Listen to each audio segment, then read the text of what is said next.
Boa noite a todos. Que Jesus, nosso Mestre, nosso irmão maior, seja por todos nós. Trouxemos para a noite de hoje, para a nossa reflexão, o tema A Verdadeira Cura. Pode não parecer, mas a camisa é levemente rosa, outubro rosa. Lembrar as mulheres que esse é o ano, é o mês da campanha de prevenção contra o câncer de mama. Para quem não sabe, o Espiritismo também é uma contribuição social. Na Praça Mauá, na Praça da Prefeitura, há um carro disponibilizado pela Prefeitura, pela Secretaria de Saúde, para que as mulheres, para aquelas pessoas que não têm condição, possam fazer o exame para detectar algum problema. Vamos falar hoje do tema sobre saúde, sobre sim, enfermidades. Vamos fazer uma reflexão em torno disso. Temos conosco que todo sofrimento, toda vicissitude, toda enfermidade que nos desperta no decurso da vida é por conta de alguma escolha equivocada que fizemos nesta ou noutra vida. Então, a doutrina espírita nos esclarece, através da lei de causa e efeito, que tudo aquilo que fizemos, que agimos, não em conformidade com a lei de Deus, traz para nós um registro de uma necessidade que ela vai, em algum momento, despertar em nossas vidas um sofrimento, uma necessidade qualquer ou uma enfermidade. Então, nós vamos fazer uma reflexão sobre isso e entender por que nós somos afetados e como somos afetados. E embora o inconveniente, o desconforto da dor, ela é muito providencial em nossas vidas. Ela nos traz alertas impressionantes que a gente vai passar para vocês agora. Na primeira situação da dor, ela nos traz uma alerta de que há algo errado no corpo físico. Como assim? Imagine a seguinte situação. Você está caminhando pela rua ali, chega ali, tropeça num buraco e você quebra o pé. Imediatamente o nosso sistema neurológico vai acusar aquela deficiência, aquela afetação que houve no corpo físico, provocando a dor. Se não existisse a dor, se não acontecesse essa providência da nossa constituição física, o que aconteceria? Você continuaria caminhando normalmente. Com o pé deformado, você caminharia até esfacelar o pé. Literalmente. Por conta que você não teve o aviso da dor para parar. Então a dor é um aviso na nossa constituição física de que devemos parar para examinar que há algo de errado no nosso corpo físico. De uma segunda chance, de uma segunda oportunidade, a dor nos é importante pela alerta que ela nos dá de que há algo errado no nosso interior, nas nossas atitudes, no nosso comportamento. E como assim, Antônio? Será que a gente desperta quando a dor ela nos atinge? Será que nos afeta o nosso interior para a gente buscar isso e achar que há algo de errado no que eu fiz, ou hoje, ou em alguma etapa da nossa caminhada evolutiva? Sim. Quem já não ouviu a seguinte frase, ou pior, não proferiu a seguinte frase: que mal que eu fiz para Deus para merecer isso?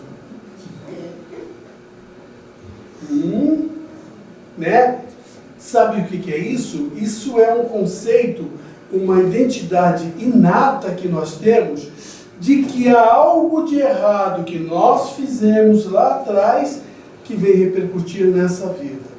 Isso não acontece por acaso. Nós vamos ver, estamos só passando as informações importantes da dor. Mas esse é um segundo alerta que a dor nos dá de que há algo intrinsecamente em nós que é incompatível com a lei de Deus. E terceiro e mais importante fator da dor é de que ela tem a condição, a propriedade de nos aproximar de Deus. Se nós nos desviamos do caminho de Deus, ela tem a propriedade de nos trazer de volta. Porque, acreditem no que eu vou dizer para vocês, na dor intensa, até ateu esquece que não acreditava em Deus. Porque é uma verdade. Quando a pessoa está com uma dor intensa, o primeiro grito que ela dá, ai meu Deus, é o primeiro grito. O que é isso? E aí vem as outras indagações. E é exatamente isso. A dor é o aviso para nós de que devemos retornar para o caminho de Deus. De que Ele é o Pai, Ele é a providência que vai nos ajudar a nos livrar daquela dor. Parece fácil, mas não é não. Como a dor se instala, como ela vem, como a enfermidade vem para nós. Então nós temos que entender, e Allan Kardec fez esse estudo maravilhoso para nós, para nos explicar qual é a nossa constituição, como nós somos. Então diz a doutrina espírita o seguinte, que nós somos constituídos de um psicossoma com 3 partes, que é constituída pelo corpo físico, pelo perispírito e pelo espírito. O espírito é a centelha divina que precisa se ilustrar para se aproximar de Deus, ou seja, crescer os valores morais para se aproximar de Deus. O corpo físico é a matéria que utilizamos da morada em que estamos. E como o nosso planeta ainda é um planeta muito atrasado, ele é de uma constituição de uma natureza grosseira, de uma natureza material ainda muito grosseira. Então, temos o corpo físico e o espírito. E temos o perispírito. Esse é o elemento chave aí nesse psicossoma, nos fala Allan Kardec. Porque ele é o elemento que vai possibilitar que a gente inicie a vida. Porque é ele que vai ligar ao corpo físico, o perispírito. Mas também vai se ligar ao espírito. Então, a constituição desse elemento perispírito, ele é uma parte densa, para se ligar ao corpo físico, e uma parte etérea, que é a que vai se ligar ao espírito, para que haja a união. Então, nós estamos presos ao corpo físico através do perispírito. Mas é só essa função que ele tem? Só ligar o espírito ao corpo físico? Não. Ele tem inúmeras funções, inúmeras. E uma delas, nos fala no Kardec, que é de ser o MOB, o chamado MOB, Modelo Organizador Biológico. O que quer dizer isso? Ele quer dizer o seguinte, que tudo aquilo que nós fazemos, tudo aquilo, um só pensamento que demande de nós, antes de ganhar o universo, passa lá pelo perispírito e deixa registrado a intenção desse pensamento. Então ele vai marcando lá. Então quando as religiões falavam que Deus era aquele homem de barba, com um lápis na orelha, com uma brochura do tamanho do não sei o quê, que ficava marcando lá os nossos pecados, a doutrina espírita vai nos falar, quem registra isso é esse organizador biológico que está entre o corpo físico e o espírito. Cada ação que nós cometemos na matéria é registrada ali no corpo perispiritual. Imaginem vocês, quantas coisas equivocadas, erradas nós fizemos nessa vida que estamos um pouco melhor. Porque o espírito não retrograda, ele sempre avança no progresso. Mas nessa vida, se nós recorrermos à nossa capacidade mental e buscarmos lá quantas coisas equivocadas que nós cometemos e por conta disso deixamos registrado lá no perispírito. Imagine, nas encarnações pregressas, quando ainda nós estávamos num estágio muito inferior de evolução, quantas coisas nós cometemos, quantos equívocos, quantos erros cometemos, que ficou ali registrado. E nos fala a doutrina espírita que cada registro desse, ele potencializa o quê? De acordo com o que executamos ou marcamos nesse corpo espiritual, esse será o reflexo que terá ao corpo físico. Antes de reencarnarmos, lá esse modelo organizador biológico já projeta então um corpo físico necessário para a caminhada evolutiva. Então, esse corpo que nós estamos aqui é apenas uma farda, um uniforme que nós estamos usando temporariamente, para que o espírito possa experimentar na matéria, né, o processo de evolução. À medida que nós desencarnamos, ou seja, que o corpo físico perece pela morte, a morte só acontece ao corpo físico, ao espírito não acontece, ocorre o desencarne, por isso nós usamos o termo desencarnar. Ele se desliga da matéria, porque a matéria não tem mais condição, porque ela pereceu por alguma enfermidade ou por algum motivo. Então, quando ele se desvencilha desse corpo físico, ele volta para a morada espiritual, prepara uma nova reencarnação, volta, lança-se a um novo corpo físico. Olha que maravilha! Então nós vivemos trocando de roupa física a cada oportunidade.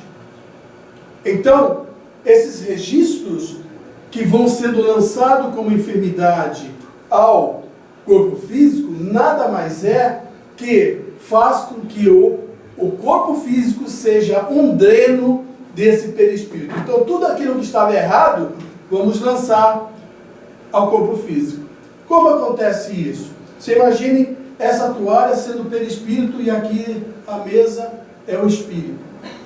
Cada coisa de errada que nós fazemos, essa toalha ela vai sendo engrunhada, sendo marcada com um nó. Se for uma coisa muito grave, vai ficar um nó muito feio ali. Quando nós, e uma outra propriedade do perispírito, é a expansibilidade. Quando nós evoluímos, quando nós progredimos moralmente, esse perispírito ele se expande. Se eu fizer um nó aqui e puxar a toalha, esticar a toalha, o que vai acontecer? Esse nó vai desaparecer. No perispírito acontece exatamente isso. Só que aquele nó vai se lançar ao corpo físico. Qual seja uma necessidade, uma enfermidade ou qualquer sofrimento necessário para que possa remover aquilo. Se é processo de evolução, processo de crescimento, então nós estamos evoluindo moralmente para aquilo. Então, a dor nos é necessária exatamente para poder fazer o quê? Demonstrar a depuração que está ocorrendo em nós, lançando todas aquelas marcas que estão lá no perispírito ao corpo físico. Então nos é necessário. Agora, toda a enfermidade está lançada, está marcada lá, algumas coisas não acontecem de chegar, marcar profundamente. Então existem algumas faixas de atuação do perispírito no corpo físico diferente dessa marca. Como isso acontece? Vocês imaginem que tudo, como dissemos, tudo aquilo que pensamos, um só pensamento, marca o corpo perispiritual. Então vocês imaginam tudo aquilo que nós pensamos, e nós pensamos muito durante o dia.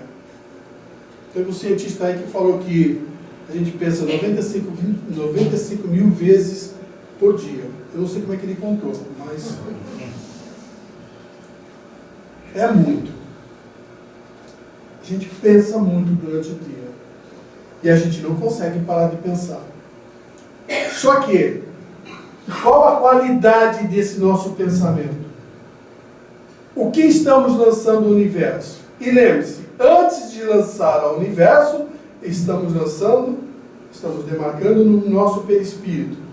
Ou demarca profundamente, ou demarca de uma maneira sutil, mas está fazendo um envoltório em torno do perispírito com a mesma capacidade, com a mesma qualidade com que estamos pensando. Então você imagine uma pessoa que pense durante o dia. Ela acorda já desanimada. Ai, mais um dia. Ai, mais um dia de dificuldade. Lá vou eu. E aí, os menores obstáculos que ela encontra, ela acha aquilo um exercício do desânimo. Então ela vai criando em torno de si uma atmosfera negativa. Forma uma crosta grosseira em torno do perispírito, de uma qualidade inferior.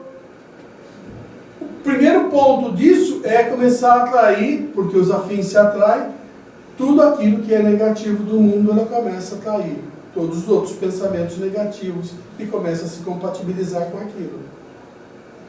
Então, aí a pessoa chega, ela está caminhando ali, dá uma topada, arranca a cabeça do dedão. Aí fala, estava marcado no perispírito. Não, não estava marcado. Isso é o quê? A sintonia que nós estamos, que está em volta de nós, que precisa ser também depurada. A gente não pode viver com essa atmosfera negativa em torno de nós.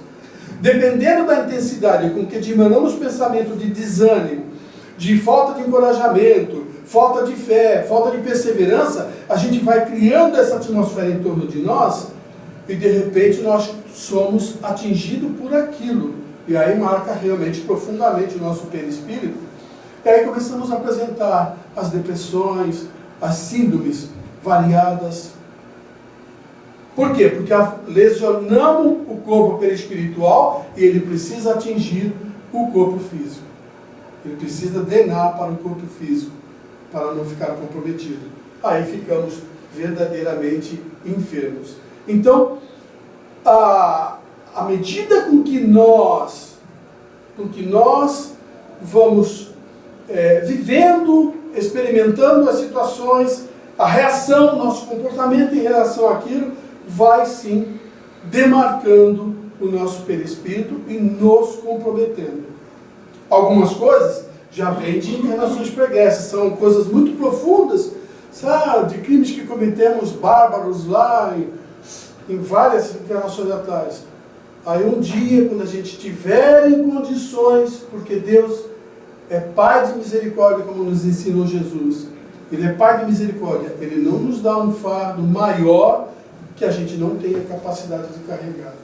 Então, no dia que a gente estiver no estágio evolutivo em condições, aquilo se tornará uma enfermidade em nós. Muito bem. Eu não quero ser invasivo, eu não quero constranger ninguém. Mas há alguém aqui hoje que veio e que está enfermo, está doente? Levante a mão, por favor. Temos aí umas 30 e poucas pessoas, talvez. 3 pessoas. Obrigado quem levantou a mão. 3 pessoas. Olha que interessante o que nós vamos passar para vocês agora.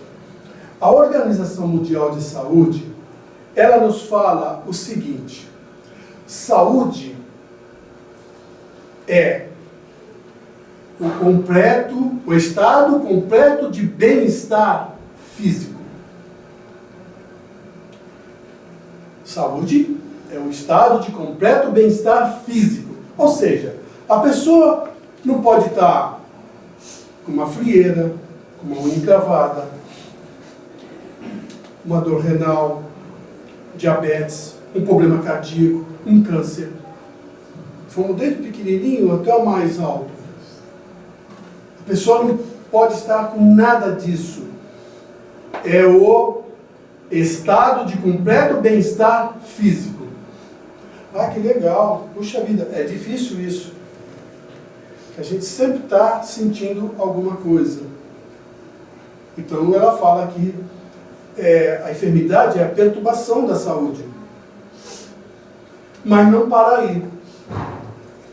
Ela fala também que saúde é o estado de completo bem-estar emocional. Vocês têm ideia do que é isso? O bem-estar, completo bem-estar emocional, é a pessoa não ter ódio de ninguém, amar a todas as pessoas, não ter ódio da sogra que não permite que namore, renove, ou que casou com seu filho, não ter ódio da mãe, do pai, do irmão, porque ele roubou na sociedade, não ter nenhum sentimento rancoroso intimamente. Esse é o bem-estar completo emocional. Vocês imaginem assim, você está ali, na cruz, preparado para ser crucificado. E aí vem o cara e pega uma espada, uma lança, e ele atinge o aparelho digestivo. E aí você olha para ele e diz assim: Pai, perdoai, porque eles não sabem o que fazem.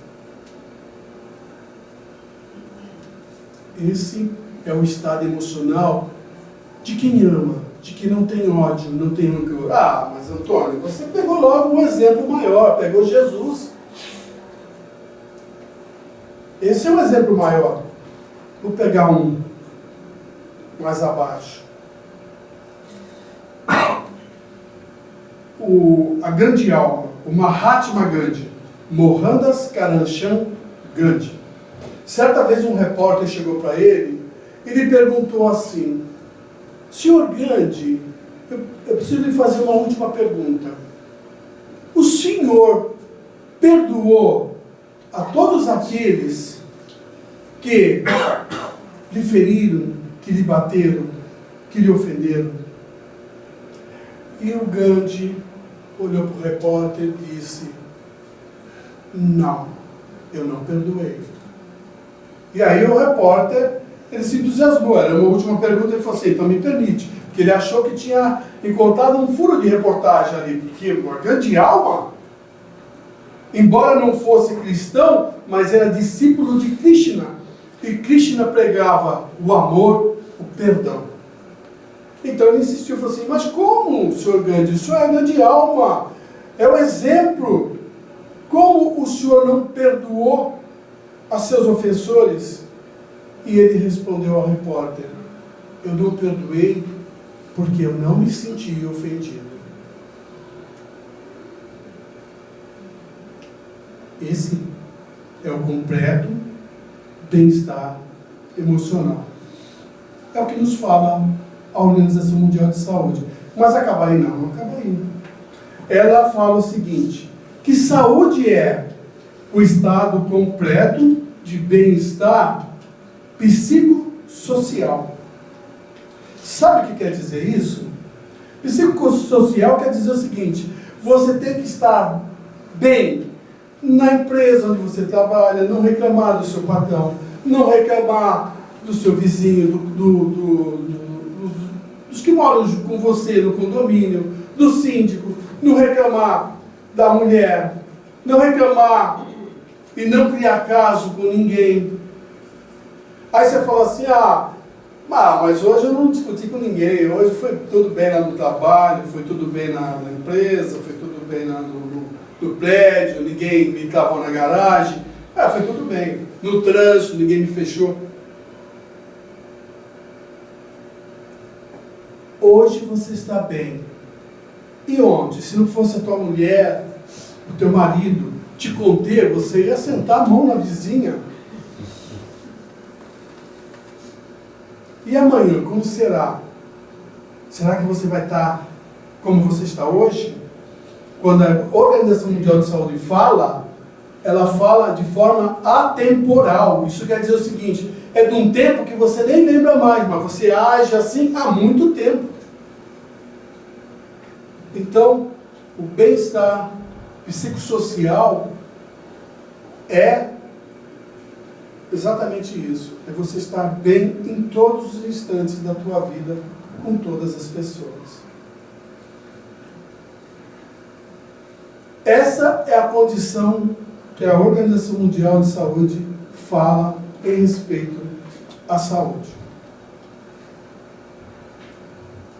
Eu vou perguntar de novo. Não se sintam invadidos nem constrangidos. Não vou chamar ninguém à frente, nem perguntar porque mudou de opinião. Mas só levante a mão, só aquele, não levante a mão, aquele que achar que não está afetado em nenhum desses 3 níveis em que a Organização Mundial de Saúde fala. Eu vou perguntar de novo. Alguém aqui que veio aqui hoje a esta casa, está enfermo?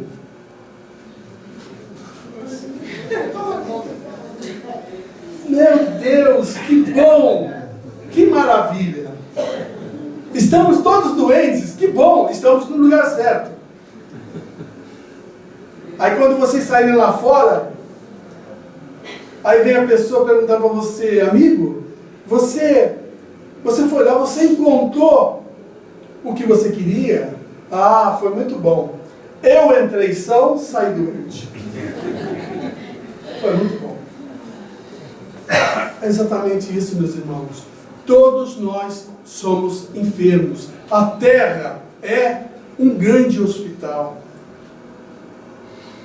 que nos dá a oportunidade de recuperação a cada instante de nossas vidas. Então, quando a gente se imaginar, se analisar, fazer reflexão de nossas vidas e achar que ela está pesarosa, está difícil pelos comprometimentos, pelas vicissitudes que temos experimentado, pelas dores, pelas enfermidades, nós vamos começar a pensar de uma maneira diferente. É para isso que a doutrina espírita convoca as criaturas para o conhecimento da causa. Porque tudo isso em nós é efeito. A enfermidade não é a causa do nosso problema. A vicissitude na nossa vida não é a causa do nosso problema. É o efeito de uma causa anterior que nós mesmos provocamos. Então é preciso que nós tenhamos coragem para aceitar aquilo que erramos. Por que ninguém contestou Jesus quando ele curava, que as pessoas vinham, se sentiam agradecidas, e ele falava, vai, e não erres mais, para que coisa pior não te aconteça. Porque é exatamente isso. Essa atmosfera que criamos em nós, essa marca que colocamos no nosso perispírito por uma atitude muito grave, se nós tivermos o merecimento, ela vai sair de nós. Mas se nós cometermos o mesmo erro, ela vai voltar com maior gravidade. Então, quando nós buscamos uma religião, especificamente nós aqui hoje, que buscamos a doutrina espírita, nós temos que entender que a casa espírita não é uma casa socorrista para resolver o problema da enfermidade, especificamente. Não. Nós não temos o direito de prostituir a doutrina espírita. Não temos esse direito. De vir aqui buscar apenas aquilo que necessitamos. Algumas pessoas vêm ou vão à casa espírita, vão lá, estão desesperados, estão sendo torturados, porque está desempregado, frequentar a casa espírita. Aí 2, 3 semanas depois arruma emprego, aí sai espalhando, olha, eu comecei a frequentar a doutrina espírita, olha, arrumei emprego. E as pessoas vêm em busca da solução dos seus problemas. E a doutrina espírita não oferece isso. Aquele que pensa que veio aqui para ser curado de uma enfermidade dessa forma, se equivocou profundamente. A doutrina espírita é um mapa. Ela mostra um roteiro. O resto é contigo. Isso não é só a doutrina espírita que diz. Jesus, da mesma maneira, ensinou as criaturas. Mas as criaturas eram meio leigas, meio sonsas, acreditavam naquilo que queriam e ainda acreditam até hoje. Quando Jesus chegou para as pessoas e falou assim: buscai primeiro o reino de Deus, e tudo ou mais vos será dado por acréscimo. Ele estava querendo dizer, e as pessoas indagavam, mas onde está o reino de Deus? Como eu vou buscar? E ele falava: o reino de Deus está dentro de vós. É isso que a doutrina espírita fala. Busca primeiro o teu interior, cura-te lá dentro, resolve a tua ferida maior, que é a condição moral que você não consertou até hoje, não corrigiu até hoje. Procura ajustar, equilibrar o teu interior emocional, amando as pessoas, servindo, sendo complacente, sendo indulgente, usando a caridade. Então, nós vamos fazer o melhor de nós, dentro de nós. E tudo mais vai ser nos dado por acréscimo. Tudo aquilo que nós conquistarmos por merecimento. A cura é um merecimento. Jesus, na sua passagem, nos 3 anos de messiado que ele teve, vocês têm ideia de quantas curas ele fez?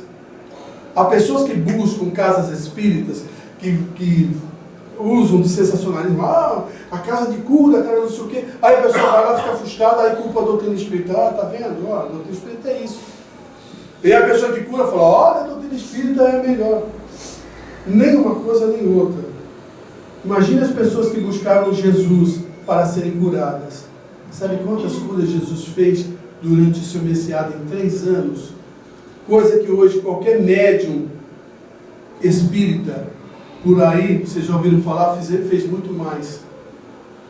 Jesus fez 26 curas. Milagres, 35. Curas, 26 curas. Algumas, uma demonstração fervorosa de fé. Aí daquela que as pessoas chegam na casa da espírita e falam assim: eu tenho fé, eu vim, eu vou ser curado. A fé, a gente não fala, a gente demonstra. Passou disso, não é fé, é presunção. As pessoas que chegaram para Jesus e foram curadas por fé, elas têm um comportamento diferente. Note bem esses 2 exemplos que nós trouxemos. Certa vez o centurião procurou Jesus porque um soldado dele estava enfermo na sua casa. Aí Jesus, passando ali, então o centurião chegou para ele e falou assim: Senhor, eu preciso que tu cures um soldado meu que está muito enfermo. E Jesus se compadeceu dele e falou assim para ele: vamos à sua casa. E ele falou: não é preciso que entreis na minha morada, mas se disseres uma só palavra, ele será curado. E Jesus olhou para aquele centurião e falou: nem toda a Galileia eu encontrei uma fé igual à sua. Sabe o que quer dizer isso, gente? É a pessoa ter a convicção interior, ter o seu pensamento limpo, desprovido de maldade, e a sua crença o habilita sempre ao melhor na vida. E quando vê uma pessoa aquela rica de pureza, de amor, ele tem certeza que é o roteiro certo, que é o caminho certo. Por isso que, alguns minutos depois, quando Jesus constatou essa fé daquele centurião, o soldado vem correndo pela rua e fala assim: ele foi curado, ele foi curado. Por conta a perseverança daquele homem de acreditar no amor e na bondade de Jesus. Uma outra cura, que efetivamente no Evangelho dá uma demonstração grandiosa de uma fé silenciosa, ardorosa, uma convicção interior de força, de perseverança. Trata-se de uma mulher hemorroíça, que tinha um fluxo sanguíneo por 12 anos.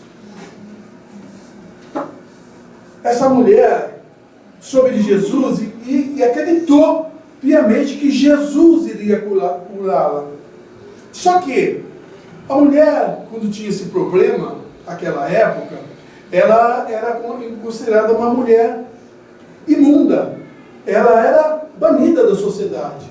Então ela não queria expor o seu problema. E ela imaginou o seguinte: Jesus está sempre cercado de pessoas, como é que eu vou chegar para ele e falar, eu tenho um problema assim, Senhor? Nem médico ela procurava para não demonstrar o seu problema. Mas ela intimamente ela tinha uma crença muito grande de que se ela estivesse com Jesus e pudesse tocar as vestes de Jesus, ela seria curada. E ela esperou Jesus passar pelo seu caminho. E viu Jesus cercado dos seus discípulos e das pessoas que andavam sempre ao seu redor. E ela, num esforço, num sacrifício desumano, conseguiu adentrar no meio daquele povo lá e tocou a roupa de Jesus. Imediatamente Jesus parou e fez a observação: alguém tocou em mim. E aí Pedro, do alto da sua ignorância, chegou para Jesus e disse: como, mestre? Está todo mundo assim, empurra aqui, alguém deve ter relado em ti aí. E Jesus fez a constatação: alguém tocou em mim, porque de mim saiu uma virtude. O amor de Jesus era tão intenso e tão profundo, que dele se lançou uma célula sã para curar uma célula malsã, que era daquela mulher, porque ela tinha essa perseverança, ela tinha essa fé. Então, ficou registrado isso no Evangelho para nós, para podermos entender com propriedade a mensagem de Jesus, que é grandiosa. Porque nós temos que pensar que a nossa cura efetiva, como nos ensina a doutrina espírita, está não na melhora do corpo físico apenas, está no espírito, nos valores morais que carregamos conosco. Então, se amanhã ou depois, em algum dos senhores, despertar uma enfermidade desta,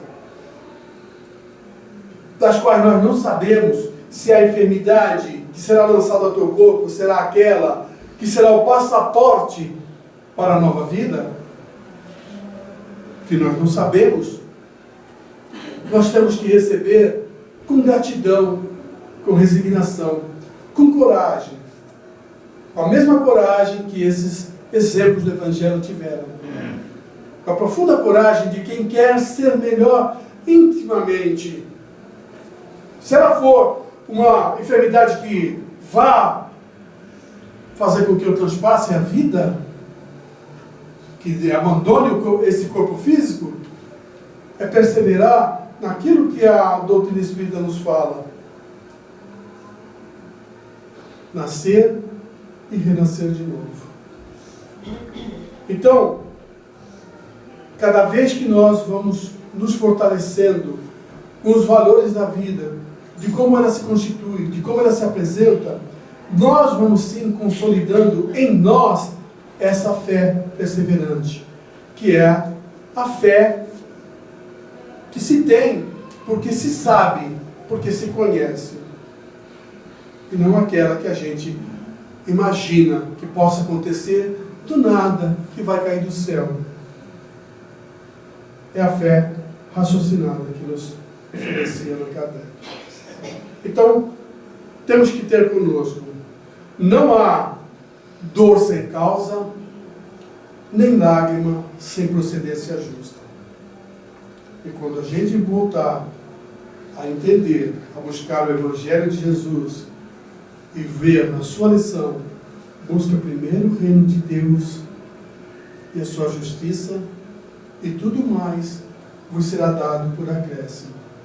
Nós vamos entender que nós não podemos pegar o caminho errado mais uma vez. Temos que seguir na direção do bem, para que o melhor nos aconteça. É assim. Muita paz em Jesus.